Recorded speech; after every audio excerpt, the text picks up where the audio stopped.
നമസ്കാരം, welcome to the India press. എൻ്റെ പേര് കൃഷ്ണരാജ്. 2025 എന്ന ഈ വർഷം യഥാർത്ഥത്തിൽ ഇന്ത്യയുടെ ഭാവിയെ തന്നെ മാറ്റിമറിച്ച ഒരു സംഭവത്തിൻ്റെ 50-ാം വാർഷികമാണ്. 1975 കുറിച്ചാണ് ഞാൻ സംസാരിക്കുന്നത്. ഒരു ഇന്ത്യക്കാരൻ എന്നുള്ള നിലയ്ക്ക് നമ്മളുടെ എല്ലാവരുടെയും മനസ്സിൽ ഒരിക്കലും മാഞ്ഞു പോകരുതാത്ത ഒരു വർഷം. ഈ വീഡിയോയിൽ സംസാരിക്കുന്ന ഞാനും ഇത് കേട്ടുകൊണ്ടിരിക്കുന്ന നിങ്ങളിൽ പലരും ജനിക്കുന്നതിന് മുൻപുള്ള കാലഘട്ടം, ഒരുപക്ഷെ ഇതിൽ കേട്ടുകൊണ്ടിരിക്കുന്ന ഒരു സമൂഹം, അല്ലെങ്കിൽ 1975 ഒരു 10 വയസ്സിന് മുകളിൽ പ്രായമുള്ളവർക്ക് നല്ലതുപോലെ അറിയാവുന്ന ഒരു സംഭവം. അവരെ സംബന്ധിച്ച് ഞാൻ ഈ 75 എന്നുള്ള വാക്ക് പറഞ്ഞപ്പോൾ തന്നെ അവർക്ക് എന്താണ് സംഭവമെന്ന് മനസ്സിലായി.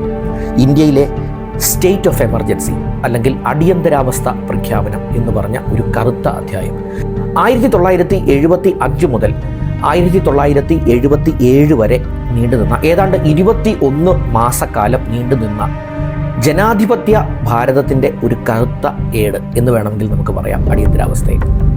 നമ്മൾക്ക് ഇന്ന് ലഭ്യമായിട്ടുള്ള സ്വതന്ത്ര ഭാരതം നമുക്ക് നൽകിയ എല്ലാ പൗര അവകാശങ്ങളും, എല്ലാ freedom of speech, freedom to do things, freedom to self expression, എല്ലാ കാര്യങ്ങളും, ഇതെല്ലാം ഒരു നിമിഷം കൊണ്ട് എല്ലാത്തരം പൗരസ്വാതന്ത്ര്യങ്ങളും ഒരു സിറ്റിസൺ ഓഫ് ഇന്ത്യ എന്നുള്ള നിലയ്ക്ക് ഇന്ത്യക്കാരന് ഭരണഘടന നൽകിയ എല്ലാ ആനുകൂല്യങ്ങളും, എല്ലാ പ്രിവിലേജുകളും ഒരൊറ്റ നിമിഷം കൊണ്ട് ഒരു അർദ്ധരാത്രിയിൽ ഇല്ലാതായ ആ ഒരു അവസ്ഥ. സ്വാതന്ത്ര്യാനന്തര ഇന്ത്യ കണ്ട ഏറ്റവും വലിയ ഭീകരമായ നാളുകൾ ആണ് 75 മുതൽ 77 വരെ നീണ്ടുനിന്ന ഏതാണ്ട് 21 മാസക്കാലം അടിയന്തരാവസ്ഥയ്ക്ക് കീഴിൽ. അപ്പോൾ ഈ അടിയന്തരാവസ്ഥ എന്ന സാഹചര്യത്തിലേക്ക് നീണ്ട അല്ലെങ്കിൽ ആ ഒരു സാഹചര്യത്തിലേക്ക് എത്തിച്ചേർന്ന നാൾ വഴികൾ എന്തായിരുന്നു, ഇതിൻ്റെ പിന്നിലുള്ള സംഭവങ്ങൾ, ഇതിന് ശേഷമുള്ള ഇന്ത്യ എങ്ങനെ രൂപപ്പെട്ടു, അല്ലെങ്കിൽ ആ കാലഘട്ടത്തിനെ എങ്ങനെ ആ ജനത അതിജീവിച്ചു, ഈ കാര്യങ്ങളൊക്കെയാണ് നമ്മൾ ഈ വീഡിയോയിൽ ഡിസ്കസ് ചെയ്യാൻ പോകുന്നത്. Once again welcome back to this channel.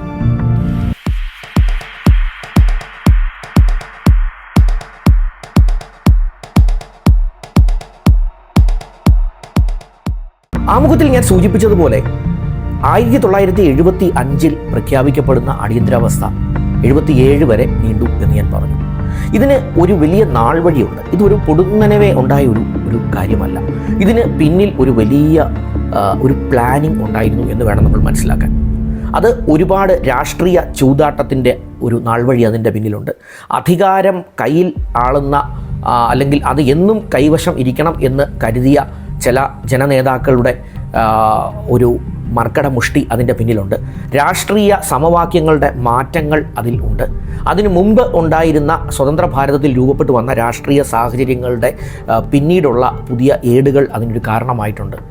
ഒട്ടനവധി കാരണങ്ങളാണ് ഈ അടിയന്തരാവസ്ഥ പ്രഖ്യാപനത്തിലേക്ക് നീളുവാനുണ്ട, അല്ലെങ്കിൽ അത്തരത്തിലുള്ളൊരു തീരുമാനത്തിലേക്ക് അന്നത്തെ ഭരണകൂടത്തെ എത്തിക്കുവാനായിട്ടുള്ളൊരു സാഹചര്യം ഉണ്ടായത്.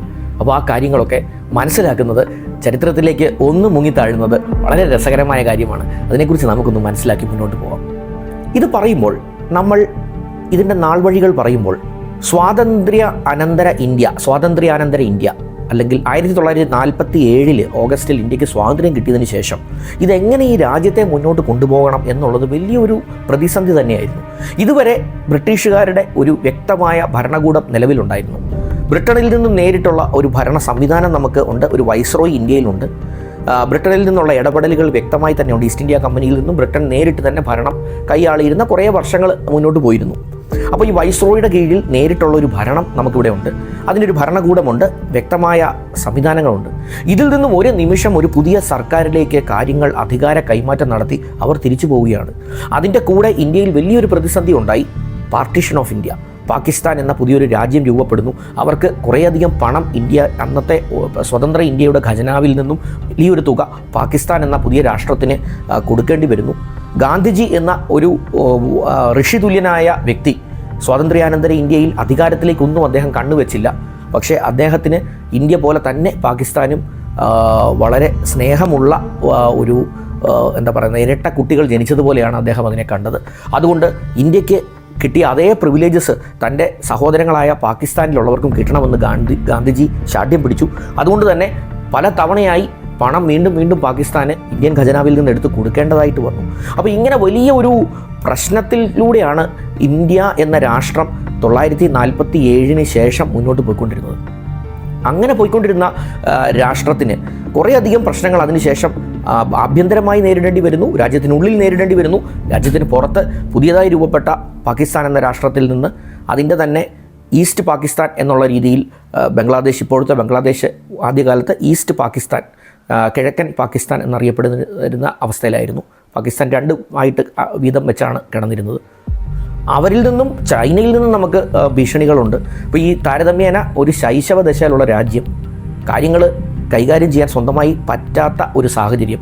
ആ സാഹചര്യത്തിലാണ് ജവഹർലാൽ നെഹ്റു എന്ന സ്വാതന്ത്ര്യ സമരത്തിനെ മുന്നിൽ നിന്ന് നയിച്ച ഒരു വ്യക്തിയുടെ കൈകളിൽ ആണ് ഭരണം അന്ന് ഉള്ളത്. അദ്ദേഹം വർഷങ്ങളോളം വളരെ സുസ്ഥിരമായിട്ട് ഈ ഭരണം മുന്നോട്ട് കൊണ്ടുപോയി. ഏതായാലും അന്നത്തെ ഒരു ചിന്താഗതി എന്ന് പറഞ്ഞാൽ ആഫ്റ്റർ നെഹ്റു വാട്ട് എന്നുള്ളൊരു ചിന്താഗതിയായിരുന്നു. നെഹ്റുവിന് ശേഷം എന്താണ് ഈ ലോകത്തിൻ്റെ അല്ലെങ്കിൽ ഇന്ത്യയുടെ അവസ്ഥ എന്നുള്ള ഒരു ചിന്താഗതി അന്നുണ്ടായിരുന്നു. കാരണം ജവഹർലാൽ നെഹ്റുവിനെ സംബന്ധിച്ച് അദ്ദേഹം 16 വർഷം ഇന്ത്യ ഭരിച്ചു.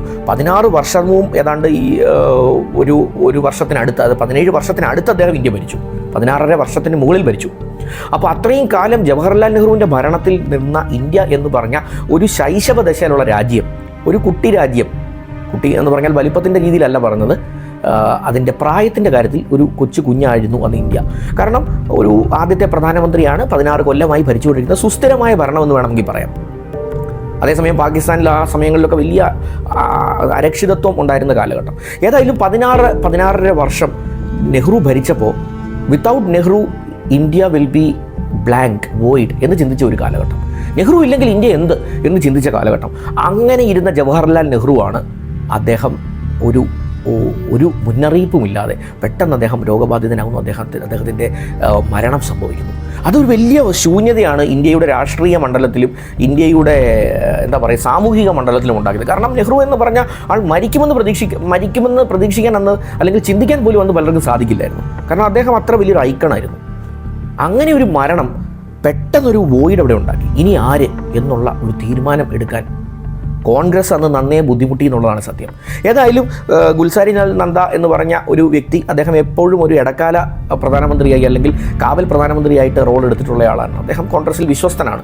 അങ്ങനെ ഉള്ള ഗുൽസാരി ലാൽ നന്ദ ഏതാണ്ട് 13 ദിവസം അദ്ദേഹം കാവൽ പ്രധാനമന്ത്രിയായി തുടരുന്നു. പെട്ടെന്ന് തന്നെ തീരുമാനമുണ്ടാകുന്നു. ലാൽ ബഹദൂർ ശാസ്ത്രി എന്ന് പറഞ്ഞ ഒരു കൃഷഗാത്രൻ, ഒരു ചെറിയ മനുഷ്യൻ, പക്ഷേ രാഷ്ട്രീയത്തിൽ വളരെ സോളിഡായിട്ടുള്ള ചില ദിശാബോധമുള്ള ലാൽ ബഹദൂർ ശാസ്ത്രി, അദ്ദേഹം ഭരണത്തിലേക്ക് വരുന്നു. അപ്പോൾ ലാൽ ബഹദൂർ ശാസ്ത്രിയുടെ ഭരണം വളരെ ശക്തമായിരുന്നു. അദ്ദേഹം റഷ്യയുമായും ഒക്കെ നല്ല രീതിയിലുള്ള ബന്ധങ്ങൾ സ്ഥാപിച്ചു. അതിന് ഇടയ്ക്ക് ഉണ്ടായ യുദ്ധ സാഹചര്യങ്ങളിലുമൊക്കെ അദ്ദേഹം വളരെ നല്ല രീതിയിൽ അദ്ദേഹത്തിന് പെർഫോം ചെയ്യാനായിട്ട് സാധിച്ചു. അല്ലെങ്കിൽ മറ്റ് രാജ്യങ്ങളുമൊക്കെ ആയിട്ടുള്ള ബന്ധങ്ങൾ നന്നായിട്ട് അദ്ദേഹത്തിന് കൊണ്ടുപോകാൻ സാധിച്ചു. പക്ഷേ പൊടുന്നനെ ഏതാണ്ട് 1 വർഷം 1.5 വർഷം മാത്രമേ അദ്ദേഹത്തിന് ഭരണത്തിൽ തുടരാൻ സാധിച്ചുള്ളൂ. അപ്പോൾ ഒരു മീഡിയേഷൻ ടോക്കുമായി ബന്ധപ്പെട്ട് റഷ്യയിലെ താഷ്കണ്ടിലേക്ക് പോയ അദ്ദേഹം അവിടെ വെച്ച് മരണപ്പെടുകയാണ് ഉണ്ടായത്. അദ്ദേഹത്തിൻ്റെ മരണത്തെക്കുറിച്ച് ഒരുപാട് ദുരൂഹതകളുണ്ട്. അതൊരു പക്ഷേ നമുക്ക് ഇന്ന് അതിലേക്ക് പോകേണ്ടത് നമ്മുടെ വിഷയമല്ലാത്തത് കൊണ്ട് അതിലേക്ക് അധികം പോകണ്ട. ഏതായാലും ലാൽ ബഹദൂർ ശാസ്ത്രി ദുരൂഹമായി അദ്ദേഹം താഷ്കണ്ടിൽ വെച്ച് റഷ്യയിൽ വെച്ച് മരണപ്പെടുന്നു. അദ്ദേഹത്തിൻ്റെ മൃതശരീരമാണ് തിരിച്ച് ഇന്ത്യയിലേക്ക് കൊണ്ടുവരുന്നത്. വീണ്ടും ഒരു വലിയ അരക്ഷിതത്വം 1.5 വർഷത്തിനുള്ളിൽ. അപ്പോൾ പലരും പ്രതീക്ഷിച്ചത് ജവഹർലാൽ നെഹ്റുവിനോടൊപ്പം എന്നും ഒരു സജീവ സാന്നിധ്യമായിരുന്നു മകൾ ഇന്ദിര പ്രിയദർശിനി. അപ്പോൾ പലരും കോൺഗ്രസിൽ പ്രതീക്ഷിച്ചിരുന്നത് ജവഹർലാലിന് ശേഷം ഇന്ദിര എന്നുള്ള ഒരു ചിന്ത അന്ന് കോൺഗ്രസിൽ ഉണ്ടായിരുന്നു. പക്ഷേ അതിൽ ശക്തമായ ഒരു വിഭാഗം ഇന്ദിരയുടെ പ്രവേശനത്തെ അവർക്ക് താല്പര്യപ്പെട്ടിരുന്നില്ല. അതുകൊണ്ട് തന്നെയാണ് ലാൽ ബഹദൂർ ശാസ്ത്രി എന്ന എല്ലാവരാലും സമ്മതനായ മനുഷ്യൻ, ഒന്നാമത്തെ കാര്യം അദ്ദേഹം ഒരു എടുത്തുചാടി തീരുമാനമെടുക്കുന്നയാളല്ല. മൊറാർജി ദേശായി എന്ന് പറഞ്ഞ കുറച്ചുകൂടി ചൂടനായ അല്ലെങ്കിൽ കുറച്ചുകൂടി അഗ്രസീവായിട്ടുള്ള ഒരു വ്യക്തിത്വം ഒരുപക്ഷെ പ്രധാനമന്ത്രിയാകാൻ ആഗ്രഹിച്ചിട്ടുണ്ട്. പക്ഷേ അദ്ദേഹം പ്രായത്തിൽ വളരെ മുതിർന്നയാളായിരുന്നു. അതുകൊണ്ട് തന്നെ ലാൽ ബഹദൂർ ശാസ്ത്രിക്കാണ് അന്ന് കൂടുതൽ പേരും കോൺഗ്രസിൽ അനുകൂലമായി ഉണ്ടായിരുന്നത്. ഏതായാലും ലാൽ ബഹദൂർ ശാസ്ത്രിയുടെ പൊടുന്നനെ താഷ്കണ്ടിൽ വെച്ചുണ്ടായ മരണത്തിന് ശേഷം പിന്നെ ഇനി എന്ത് എന്നുള്ളപ്പോൾ ആ ഘട്ടത്തിലാണ് ഇന്ദിരാഗാന്ധി എന്ന് പറയുന്ന ജവഹർലാൽ നെഹ്റുവിൻ്റെ അരുമ മകൾ ഇന്ദിര പ്രിയദർശിനി പെട്ടെന്ന് തന്നെ സീനിലേക്ക് വരുന്നത്. അതുവരെ അധികം സംസാരിക്കാത്ത നെഹ്റുവിൻ്റെ അധികം സംസാരിക്കാത്ത മകൾ അല്ലെങ്കിൽ ഊമയായ മകൾ എന്നൊക്കെ പലരും വിളിച്ച് കളിയാക്കിയിരുന്ന ഒരു പെൺകുട്ടിയാണ് അന്ന് ഇന്ദിര പ്രിയദർശിനി. പാർലമെൻറ്റിൽ ഉള്ള അല്ലെങ്കിൽ പാർലമെൻറ്റിന് പുറത്തൊക്കെയുള്ള പല വേദികളിലും കോൺഗ്രസിൻ്റെ നേതാവ് എന്നുള്ള നിലയിൽ വലിയ ഒരു വ്യക്തിമുദ്രയൊന്നും പതിപ്പിക്കാൻ പറ്റാത്ത ഒരു നിശബ്ദയായ ഒരു അടങ്ങി ഒതുങ്ങി നിൽക്കുന്ന ഒരു പ്രകൃതക്കാരി ആയ ഒരു പെൺകുട്ടി എന്നുള്ള ഒരു ചിന്തയായിരുന്നു. കാരണം അന്ന് വലിയ രാജാക്കന്മാർ വാഴുന്ന ഒരു മേഖലയാണ് കോൺഗ്രസിൻ്റെ AICC. അപ്പോൾ അവിടെ താരതമ്യേന ചെറുപ്പക്കാരിയായ നെഹ്റുവിൻ്റെ ചെറിയൊരു മകൾ എന്നുള്ള രീതിയിൽ മാത്രം കണ്ടിരുന്ന ഇന്ദിരാ പ്രിയദർശിനിക്ക് വലിയ ഒരു സാങ്കത്യം വന്നില്ലായിരുന്നു. എന്നിരുന്നാലും ഇന്ദിരയുടെ പ്രവേശനം വളരെ വ്യത്യസ്തമായ ഒരു ഒരു ചലനമാണ് കോൺഗ്രസ്സിൽ ഉണ്ടാക്കിയത്. ഏതായാലും ഇന്ദിരാഗാന്ധിയുടെ പ്രധാനമന്ത്രി എന്നുള്ള നിലയ്ക്ക് അവർ വളരെ സജീവമായി ഏതാണ്ട് 11 വർഷക്കാലം ഇന്ത്യയുടെ പ്രധാനമന്ത്രിയായി തുടർന്നു എന്നുള്ളതാണ് നമ്മൾ മനസ്സിലാക്കേണ്ട ഒരു പ്രധാന കാര്യം. അപ്പോൾ ഇന്ദിരാഗാന്ധിയുടെ കോൺഗ്രസ്സിലെ ആവിർഭാവം, അവർ കോൺഗ്രസ്സിലൊരു എന്താ പറയുക ഒരു ചാലക ശക്തിയായിട്ട് ഉള്ള കടന്നുവരവ്, അവിടെ നിന്ന് തുടങ്ങുന്നു ഈ അടിയന്തരാവസ്ഥയിലേക്കുള്ള നാൾ വഴികൾ, അല്ലെങ്കിൽ അതിലേക്കുള്ള ആ ഒരു എന്താ പറയുന്നത് അതിൻ്റെ ഒരു ബാക്ക്ഗ്രൗണ്ട്, അല്ലെങ്കിൽ അതിൻ്റെ ഒരു ബാക്ക് ഡ്രോപ്പ് എന്ന് വേണം നമ്മൾ മനസ്സിലാക്കാൻ. 1967 മുതൽ 71 വരെയുള്ള കാലഘട്ടം ഇന്ദിരാഗാന്ധി എന്ന പുതിയ ആവിർഭവിച്ചു വരുന്ന നേതാവിൻ്റെ വളർച്ചയുടെ വർഷങ്ങളായിരുന്നു. ശരിക്കും ആ വർഷങ്ങളിൽ ഇന്ദിരാഗാന്ധി എന്ന് പറഞ്ഞ വ്യക്തിത്വം പാർലമെൻറ്റിനകത്തും പുറത്തും ഒരു അനിഷേധ്യ ശക്തി എന്നുള്ള നിലയിൽ അവരുടെ ഒരു ഇമേജ് വളർത്തിയെടുത്തു എന്ന് വേണം മനസ്സിലാക്കാൻ. ഒന്നാമത് മൃഗീയമായ ഭൂരിപക്ഷത്തോടു കൂടി ഭരിക്കുന്ന ഒരു party, India is equal to Indira and Indira is equal to India എന്ന് പറഞ്ഞ ഒരു രീതിയിൽ അവർക്ക് ആവിർഭവിക്കാൻ സാധിച്ചു. അതിന് അവർ കൂടുതലും ബ്യൂറോക്രസിയെ ഡിപ്പെൻഡ് ചെയ്തു. അവരുടെ കൂടെ നിൽക്കുന്ന വിശ്വസ്തതയുള്ള പാർലമെൻറ്റ് അംഗങ്ങളെക്കാൾ കൂടുതൽ ബ്യൂറോക്രസിയെ, പ്രത്യേകിച്ച് പ്രൈം മിനിസ്റ്റർ സെക്രട്ടേറിയറ്റിനെയൊക്കെ അവരുടെ കൈവശമാക്കാൻ അവർക്ക് സാധിച്ചു. അവരുടെ പ്രിൻസിപ്പൽ സെക്രട്ടറി ആയിരുന്ന PN ഹസ്കർ പോലെ ഉള്ള ആൾക്കാർ ഇതിന് മുൻപന്തിയിലുണ്ടായിരുന്നു എന്ന് വേണം. ഒരു കമ്മിറ്റഡ് ബ്യൂറോക്രസിയിലൂടെ, അല്ലെങ്കിൽ വിശ്വസ്തരായ ബ്യൂറോക്രസിയിലൂടെ ഇന്ദിരാഗാന്ധി തൻ്റെ ആധിപത്യം പാർലമെൻറ്റിനകത്തും പ്രൈം മിനിസ്റ്റേഴ്സ് ഓഫീസിലും അരക്കിട്ടുറപ്പിച്ചു എന്ന് വേണം നമുക്ക് മനസ്സിലാക്കാൻ. എന്നാൽ സാഹചര്യങ്ങളാകെ മാറി. 1969 കോൺഗ്രസിൽ വലിയ പടലപ്പിണക്കങ്ങൾ ഉണ്ടാകുന്നത്. ഇന്ദിരാഗാന്ധിയുടെ പല നിലപാടുകളോടും എതിർപ്പുള്ള കോൺഗ്രസിലെ പഴയ കാല ചിന്ത, അല്ലെങ്കിൽ മുൻകാല കോൺഗ്രസ് ഇങ്ങനെയല്ല, ഇന്ദിരാഗാന്ധി ഓട്ടോക്രാറ്റിക്കാണ് അല്ലെങ്കിൽ സ്വേച്ഛാധിപതിയാണ് എന്നൊക്കെ തോന്നിയ ഒരു വിഭാഗം ഇത് തല്ലിപ്പിരിയുന്ന ഒരു സാഹചര്യമുണ്ടായി. അങ്ങനെ 1969 കോൺഗ്രസ് അല്ലെങ്കിൽ കോൺഗ്രസ് ഓർഗനൈസേഷൻ, സിൻഡിക്കേറ്റ് കോൺഗ്രസ് എന്നുള്ള നിലയിലെ ഒരു വിഭാഗവും, അതുപോലെ തന്നെ കോൺഗ്രസ് എന്നുള്ള നിലയ്ക്ക് രണ്ടായിട്ട് ഇതിനെ ഒന്ന് വിഭജിക്കാനുള്ള കാര്യം ഉണ്ടായി. അപ്പോൾ ഇതിനകത്ത് കുറേയധികം പേര് ഇന്ദിരാഗാന്ധിയോടൊപ്പം നിന്നു എന്നുള്ളത്, കുറേയധികം പേരെന്ന് പറഞ്ഞാൽ ഭൂരിപക്ഷം കോൺഗ്രസിൻ്റെ ദൃഢനിശ്ചയത്തോടെ കോൺഗ്രസ്സുകാരായി തുടർന്നിരുന്നവരെല്ലാം മനസ്സിലാക്കിയതൊരു കാര്യം, ഇനിയുള്ള കോൺഗ്രസിൻ്റെ ഭാവി ഇന്ദിരയാണ് എന്നവർ തിരിച്ചറിഞ്ഞ് ഇന്ദിരാഗാന്ധിയോടൊപ്പം നിന്നവരാണ് അതിനകത്ത് തിരഞ്ഞെടുക്കപ്പെട്ട പ്രതിനിധികളിൽ ഒരുപാട് പേർ. അതുകൊണ്ട് എന്ത് സംഭവിച്ചു എന്ന് ചോദിച്ചു കഴിഞ്ഞാൽ 1969 കോൺഗ്രസിൽ ഈ ഒരു എന്താ പറയുന്ന ഒരു പടലപ്പണക്കമുണ്ടായി. ഇത് രണ്ടായി പിരിയുന്ന സമയത്ത് ബഹുഭൂരിപക്ഷം കോൺഗ്രസ്സുകാരും ഈ മുൻകാലങ്ങളിൽ കോൺഗ്രസിൻ്റെ ഒരു സംഘടനാപരമായിട്ട് അവരുടെ ഭാഗത്തിനോടൊപ്പം തിരഞ്ഞെടുക്കപ്പെട്ട അംഗങ്ങളുടെ എണ്ണം പൊതുവെ കുറവാവുകയും ഇന്ദിരയോടൊപ്പമുള്ള കോൺഗ്രസ് യഥാർത്ഥ കോൺഗ്രസ്സായി മാറുന്ന ഒരു കാഴ്ചയാണ് പിന്നീട് നമ്മൾ കണ്ടത്. ഇതിനോടൊപ്പം തന്നെ വലിയ മാറ്റങ്ങൾ ഇന്ത്യയിൽ വരുത്താൻ ഇന്ദിരാഗാന്ധിക്ക് ആ സമയത്ത് സാധിച്ചു എന്നുള്ളതാണ് നല്ലത് മനസ്സിലാക്കേണ്ട കാര്യം. പ്രത്യേകിച്ച് 1970 പ്രിവി പേഴ്സ് പോലെയുള്ള ചില കാര്യങ്ങൾ അബോളിഷ് ചെയ്തു. പ്രിവി പേഴ്സ് എന്ന് പറഞ്ഞാൽ അതുവരെ ഈ നാട്ടുരാജ്യങ്ങളിലുള്ള മുൻ രാജാക്കന്മാർക്കെല്ലാം ഗവൺമെൻറ് ഓഫ് ഇന്ത്യ കൊടുത്തുകൊണ്ടിരുന്ന ഒരു സൗജന്യം, അല്ലെങ്കിൽ അവർക്ക് എല്ലാ മാസവും കൊടുത്തിരുന്ന ഒരു തുക, അവരുടെ രാജകീയ പ്രൗഢിയിൽ അവർക്ക് കഴിയാനായിട്ട് സർക്കാർ തന്നെ നൽകുന്ന ഒരു തുക. കാരണം അത് ഭരണഘടനാപരമായി രാജ്യം യൂണിയൻ ഓഫ് ഇന്ത്യ രൂപീകരിച്ച സമയത്ത് തന്നെ ഈ നാട്ടുരാജ്യങ്ങൾ അവർ ഇന്ത്യൻ യൂണിയനിൽ ലയിച്ചപ്പോൾ അവരുമായി ഉണ്ടാക്കിയ എഗ്രിമെൻറ്റിൻ്റെ ഭാഗമായി ഉള്ളതായിരുന്നു ഈ പ്രിവി പേഴ്സ് എന്ന് പറയുന്ന നാട്ടുരാജ്യങ്ങളിലെ ഭരണാധികാരികളായിട്ടുണ്ടായിരുന്നവർക്ക് കൊടുക്കുന്ന ഒരു തുക. അത് 1970 ഇന്ദിരാഗാന്ധി അങ്ങ് അബോളിഷ് ചെയ്തു. അതുപോലെ തന്നെ അതിനുശേഷം ബാങ്കുകളുടെ നാഷണലൈസേഷൻ, ഇപ്പോൾ കേരളത്തിലൊക്കെ ആണെങ്കിൽ സ്റ്റേറ്റ് ബാങ്ക് ഓഫ് ട്രാവൻകൂർ പോലെയൊക്കെയുള്ള ബാങ്കുകൾ നാഷണലൈസ് ചെയ്ത് ദേശസാൽക്കരിക്കുന്ന ഒരു തീരുമാനമെടുത്തു. അപ്പോൾ അതൊക്കെ ജനങ്ങളുടെ ഇടയിൽ ഇന്ദിരാഗാന്ധി എന്ന നേതാവിന് വലിയൊരു സമ്മതി നേടാൻ സാധിച്ചു. ഇന്ദിരാഗാന്ധി ഒരു സോഷ്യലിസ്റ്റ് നേതാവാണെന്നും സോഷ്യലിസ്റ്റ് ആശയങ്ങൾ മുന്നോട്ട് കൊണ്ടുവരുന്ന ഒരാളാണെന്നും പാവങ്ങളോടൊപ്പം നിൽക്കുന്ന ഒരു നേതാവാണ് എന്നും, അതുപോലെ തന്നെ രാജ്യത്തിൻ്റെ സുരക്ഷയ്ക്ക് ഈ ഇത്ര ഉരുക്ക് വനിതയായ ഇന്ദിരയുടെ ആ ഒരു ദിശാബോധമാണ് നമുക്ക് വേണ്ടതെന്നും ഒക്കെ ജനങ്ങളിൽ തോന്നിപ്പിച്ചു എന്നുള്ളതാണ് അവരെ വലിയൊരു നേതാവ് എന്നുള്ള നിലയിൽ വളർത്താനായിട്ട് സഹായിച്ചതെന്നും കൂടി നമുക്ക് മനസ്സിലാക്കാം. അതിനുശേഷം 1971 ജനറൽ ഇലക്ഷൻ അത് വളരെ സുപ്രധാനമാണ് ഇന്ത്യയുടെ ചരിത്രത്തിൽ. കാരണം എന്താണെന്ന് ചോദിച്ചു കഴിഞ്ഞാൽ 1971 ജനറൽ ഇലക്ഷനിൽ ഇന്ദിരാഗാന്ധിയുടെ സ്ലോഗൻ ഗരീബി ഹട്ടാവോ എന്നുള്ളതായിരുന്നു. അതായത് ഏറ്റവും വലിയ ഒരു പ്രശ്നം അന്ന് നേരിട്ടുകൊണ്ടിരുന്നത് വിശപ്പ്, പട്ടിണി എന്നുള്ളതായിരുന്നു. പട്ടിണി ഇല്ലാത്ത ഒരു ഇന്ത്യ, അല്ലെങ്കിൽ ദാരിദ്ര്യമില്ലാത്ത ഒരു ഇന്ത്യ, ഗരീബി ഇല്ലാത്ത ഒരു ഇന്ത്യ. അപ്പോൾ ഗരീബി ഹട്ടാവോ എന്നുള്ള ആ ഒരു സ്ലോഗൻ, ആ ഒരു മുദ്രാവാക്യത്തിൻ്റെ കീഴിൽ ജനലക്ഷങ്ങൾ അണിനിരക്കുന്നതാണ് 1971 ഇലക്ഷനിൽ നമ്മൾ കണ്ടത്. ആ ഒരു ഒറ്റ മുദ്രാവാക്യത്തിലൂടെ ഏറ്റവും വലിയ മാൻഡേറ്റോടുകൂടി, ഏറ്റവും വലിയ ഒരു പിൻബലത്തോടു കൂടി ഇന്ദിരാഗാന്ധിക്ക് ജനറൽ ഇലക്ഷൻ ജയിക്കാൻ സാധിച്ചു. അതുകൊണ്ട് 352 സീറ്റാണ് അന്ന് 518 സീറ്റുള്ളതിൽ 352 എന്ന മൃഗീയ ഭൂരിപക്ഷത്തോടെയാണ് ഇന്ദിരാഗാന്ധി അധികാരത്തിലേക്ക് എത്തുന്നത്. അപ്പോൾ ആ ഒരു ഇലക്ഷനോടുകൂടി ഇന്ദിരാഗാന്ധിയുടെ കോൺഗ്രസ് ആറെന്നറിയപ്പെട്ടിരുന്നു. അല്ലാത്ത നേതാക്കന്മാർ മാത്രമുള്ള പഴയ കോൺഗ്രസ് ഓർഗനൈസേഷൻ എന്ന് പറഞ്ഞ് അറിയപ്പെട്ടിരുന്നത്. ഇനി അതിൻ്റെ ഓയും ആറും ഒന്നും ആവശ്യം വന്നില്ല എന്നാണ് അന്നത്തെ ചരിത്രകാരന്മാർ പലരും പറയുന്നത്. കാരണം കോൺഗ്രസ് എന്ന് പറഞ്ഞാൽ ഇന്ദിര എന്നുള്ളതായിട്ട് അങ്ങ് മാറുകയും അതിന് മറ്റ് സഫിക്സ് ഒന്നും ആറൊന്നും പറയേണ്ടി വരാത്ത ഒരു സാഹചര്യമുണ്ടായി. ഇന്ദിരാഗാന്ധി തന്നെയാണ് കോൺഗ്രസ് എന്നുള്ള ഒരു സാഹചര്യത്തിലേക്ക് അന്ന് എത്തിച്ചേരാൻ സാധിച്ചു. 1971 ഇന്ദിരാഗാന്ധിയെ അതിശക്തയാക്കുന്ന, അല്ലെങ്കിൽ വെല്ലാൻ ഇനി ആരുമില്ല എന്നുള്ള അവസ്ഥയിൽ എത്തിക്കുന്ന ഒരു സാഹചര്യം ഉണ്ടാകുന്നത്. 1971 വലിയൊരു പ്രതിസന്ധി ഉയർന്നു വന്നു. അതായത് 47 ഇന്ത്യ സ്വതന്ത്രയായപ്പോൾ ഇന്ത്യയും പാകിസ്ഥാനുമായി രണ്ട് രാജ്യങ്ങൾ, 2 നേഷൻ സൊല്യൂഷനാണ് നമ്മൾ ഉണ്ടാക്കിയത്. അതായത് മതത്തിൻ്റെ അടിസ്ഥാനത്തിൽ ഈ രാജ്യത്തിനെ രണ്ടായി വിഘടിപ്പിക്കാൻ, അല്ലെങ്കിൽ രണ്ടായി വീതം വെക്കാനായിരുന്നു അന്നത്തെ നേതാക്കന്മാർ ബ്രിട്ടീഷ് ഇന്ത്യയുടെ ഭരണാധികാരികളുമായി ചേർന്ന് ഫൈനലായി എടുത്ത തീരുമാനം. അത് മതത്തിൻ്റെ അടിസ്ഥാനത്തിൽ തന്നെയായിരുന്നു, അതിൽ തർക്കമൊന്നുമില്ല.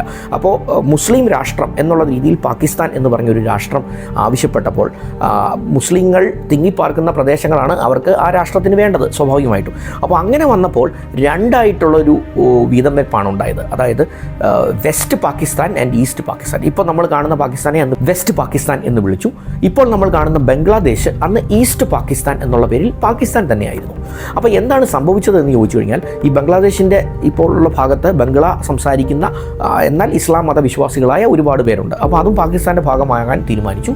അതുപോലെ ഇപ്പോഴത്തെ പഞ്ചാബ്, സിന്ധ് ഒക്കെ അടങ്ങുന്ന പ്രദേശങ്ങൾ വെസ്റ്റ് പാകിസ്ഥാൻ ആകാനും തീരുമാനിച്ചു. അപ്പോൾ ഇങ്ങനെ ഈ രണ്ട് പാകിസ്ഥാനായിട്ട് മുന്നോട്ട് പോയിക്കൊണ്ടിരുന്ന കാലഘട്ടത്തിൽ ഈ ഈസ്റ്റ് പാകിസ്ഥാൻ, അതായത് ഇപ്പോഴത്തെ ബംഗ്ലാദേശിൽ വലിയ ഒരു പ്രതിസന്ധി അന്നുണ്ടായി. കാരണം അവർ പറയുന്നത് ഏറ്റവും കൂടുതൽ റിസോഴ്സുകളുള്ളത് ഈസ്റ്റ് പാകിസ്ഥാനിലാണ്. ഒരുപാട് ഖനികളുണ്ട്, ഒരുപാട് ധാതു ലവണങ്ങളുണ്ട്, ഒരുപാട് കൃഷി കാര്യങ്ങൾ, പ്രത്യേകിച്ച് പഞ്ഞി കൃഷി, ഇങ്ങനെയുള്ള പരുത്തി കൃഷി, ഇതെല്ലാം ഉണ്ട് അവർക്ക്. അപ്പോൾ അതിൻ്റെ എല്ലാം വരുമാനം എടുക്കുന്നത് പാകിസ്ഥാൻ ഭരണകൂടമാണ്. പക്ഷേ അവിടെ സൗകര്യങ്ങളൊന്നും തന്നെ ഈസ്റ്റ് പാകിസ്ഥാന് കൊടുക്കുന്നില്ല. ഒരു ചിറ്റമ്മ നയമാണ് തങ്ങളോട് സ്വീകരിക്കുന്നത്. അതേസമയം വെസ്റ്റ് പാകിസ്ഥാനിൽ സുഖകരമായിട്ട് കാര്യങ്ങളെല്ലാം പോകുന്നു, നേതാക്കന്മാരെല്ലാം അവിടെയാണുള്ളത്. ഈസ്റ്റ് പാകിസ്ഥാൻ ഒരു തരത്തിൽ പറഞ്ഞാൽ പണ്ട് ബ്രിട്ടീഷ് കോളനി ആയിരുന്നെങ്കിൽ ഇപ്പോൾ അതൊരു പാകിസ്ഥാൻ്റെ ഒരു കോളനി ആയിട്ട് മാറിയിരിക്കുന്നു. വിഭവങ്ങളെല്ലാം അവിടെ നിന്ന് എടുത്തുകൊണ്ട് പോകുന്നുണ്ട്, അങ്ങോട്ടേക്ക് ഒന്നും തരുന്നില്ല. ആഹാര സാധനങ്ങൾ എത്തിക്കുന്ന കാര്യത്തിൽ, അല്ലെങ്കിൽ സർക്കാരിൻ്റെ ഫെസിലിറ്റികൾ, സൗജന്യങ്ങൾ, ഇതൊന്നും അവിടെ ഈസ്റ്റ് പാകിസ്ഥാനിൽ എത്തുന്നില്ല. അപ്പോൾ എന്തു പറ്റി എന്ന് ചോദിച്ചു കഴിഞ്ഞാൽ, അവിടെ വലിയൊരു പ്രക്ഷോഭം രൂപപ്പെട്ടു. ആ പ്രക്ഷോഭത്തിനെ നയിച്ചുകൊണ്ട് കുറേയധികം നേതാക്കന്മാർ ഉയർന്നു വന്നു. അപ്പോൾ അങ്ങനെ വന്നു കഴിഞ്ഞപ്പോൾ മുജീബുർ റഹ്മാൻ്റെ നേതൃത്വത്തിൽ ഉള്ള വലിയ ഒരു പട തന്നെ അവർ പാകിസ്ഥാനെതിരെ, അല്ലെങ്കിൽ വെസ്റ്റ് പാകിസ്ഥാനെതിരെ അവർ രൂപപ്പെട്ടു. ഇത് ഇന്ത്യ ഒരു അവസരമായി കണ്ടു എന്ന് വേണമെങ്കിൽ പറയാം. കാരണം നമുക്ക് ഒരു ബുദ്ധിമുട്ടുണ്ടാകുന്ന ഒരു സാഹചര്യമാണ് ഈ രണ്ട് സൈഡിലുമായി ഒരു അക്രമ ഭീഷണി ഉണ്ടാകുന്ന രണ്ട് രാജ്യങ്ങൾ. അപ്പോൾ അങ്ങനെ വന്നപ്പോൾ ഈ ഈസ്റ്റ് പാകിസ്ഥാനിലെ സ്വാതന്ത്ര്യം കാംക്ഷിക്കുന്ന മുജീബുർ റഹ്മാൻ്റെ നേതൃത്വത്തിലുള്ള ആ ഭടന്മാർക്ക്, അല്ലെങ്കിൽ ആ ഒരു വിഘടനവാദികൾക്ക് ഇന്ത്യ സപ്പോർട്ട് ചെയ്യാൻ തീരുമാനിക്കുന്നു. ഇന്ത്യൻ ആർമി നേരിട്ട് തന്നെ ഒരു യുദ്ധ പ്രഖ്യാപനം നടത്തി അവിടെ പാകിസ്ഥാനെ റിലീസ് ചെയ്യുന്നു. 1971 ഈ സംഭവം നടക്കുന്നത്. അപ്പോൾ ഇന്ത്യ പാകിസ്ഥാൻ വാർ, ഇന്ത്യയും പാകിസ്ഥാനുമായി നടന്ന യുദ്ധത്തിൽ നേരിട്ടുള്ള യുദ്ധം തന്നെയാണ് നടക്കുന്നത്. അതിൽ പാകിസ്ഥാൻ്റെ ഈസ്റ്റേൺ ഫ്രോണ്ടിയർ, ഈസ്റ്റേൺ തിയേറ്റർ, അതിൻ്റെ കമാൻഡിംഗ് ഓഫീസർ ആയുധം വെച്ച് കീഴടങ്ങി ഇൻസ്ട്രുമെൻ്റ് ഓഫ് സറണ്ടർ, അല്ലെങ്കിൽ കീഴടങ്ങൽ രേഖ ഇന്ത്യയുമായി സൈൻ ചെയ്തു എന്നുള്ളതാണ്. ജഗ്ജീത് സിംഗ് അറോറ എന്ന് പറഞ്ഞ ഒരു ജനറലായിരുന്നു അന്ന് ഇന്ത്യയെ അവിടെ പ്രതിനിധീകരിച്ചത്. ജനറൽ നിയാസി എന്ന് പറയുന്ന പാകിസ്ഥാൻ്റെ ജനറൽ ജഗ്ജീത് സിംഗ് അറോറയുടെ മുന്നിൽ തൻ്റെ കൈത്തോക്ക് വെച്ച് കീഴടങ്ങി ആ ഇൻസ്ട്രുമെൻ്റ് ഓഫ് സറണ്ടർ ഒപ്പിട്ടതോടുകൂടി 1971 ബംഗ്ലാദേശ് എന്ന് പറഞ്ഞ പുതിയ ഒരു രാജ്യം മുജീബുർ റഹ്മാൻ റഹ്മാൻ്റെ നേതൃത്വത്തിൽ രൂപപ്പെടുന്ന ഒരു സാഹചര്യമുണ്ടായി. അപ്പോൾ ഇതോടുകൂടി ഇന്ദിരാഗാന്ധിയാണ് ആ ഒരു വിജയം സമ്മാനിച്ചത്, അല്ലെങ്കിൽ പാകിസ്ഥാനെ പരാജയപ്പെടുത്തിക്കൊണ്ടുള്ളൊരു വിജയം. ഈസ്റ്റേൺ ഫ്രോണ്ടിയറിലുള്ള ഒരു വലിയ ഭീഷണി നമുക്ക് ഒഴിവാകുന്നു. മുജിബുർ റഹ്മാൻ്റെ നേതൃത്വത്തിലുള്ള ഭരണകൂടം ഇന്ത്യയുമായി നല്ല ഒരു ടേംസാണുള്ളത്. അപ്പോൾ അത്തരത്തിലുള്ള ഒരു തീരുമാനത്തോടു കൂടി, അല്ലെങ്കിൽ ആ യുദ്ധത്തിൻ്റെ റിസൾട്ടോടു കൂടി ഇന്ത്യയുടെ ദുർഗ എന്നുള്ള രീതിയിലേക്ക്, ദുർഗ എന്ന് പറയുമ്പം ഒരു ഗോഡസ് ഓഫ് പവറാണ്, ശക്തിയുടെ ദേവതയാണ് ദുർഗ. അപ്പോൾ ഇന്ത്യയുടെ ദുർഗ എന്നുള്ള നിലയിലാണ് അന്ന് ചരിത്രകാരന്മാർ ഇന്ദിരാഗാന്ധിയെ വാഴ്ത്തിയത്. ഇന്ദിരാഗാന്ധി ഒരു ഏക ഛത്രാധിപതിയായി മാറിയത് തീർച്ചയായിട്ടും ഈ ഒരു സംഭവത്തോടു കൂടിയാണ് എന്ന് നമുക്ക് പറയാൻ പറ്റും. അടിയന്തരാവസ്ഥയിലേക്ക് നയിച്ച കുറേയധികം നാൾവഴികളാണ് നമ്മൾ പറയുന്നത്. അടുത്ത എപ്പിസോഡിൽ കൂടുതൽ കാര്യങ്ങൾ അടിയന്തരാവസ്ഥയുമായി ബന്ധപ്പെട്ട് നമുക്ക് ഡിസ്കസ് ചെയ്യാം. നാളെ തന്നെ ഞാൻ ആ ഒരു എപ്പിസോഡ് റിലീസ് ചെയ്യുന്നതായിരിക്കും. Thanks for watching.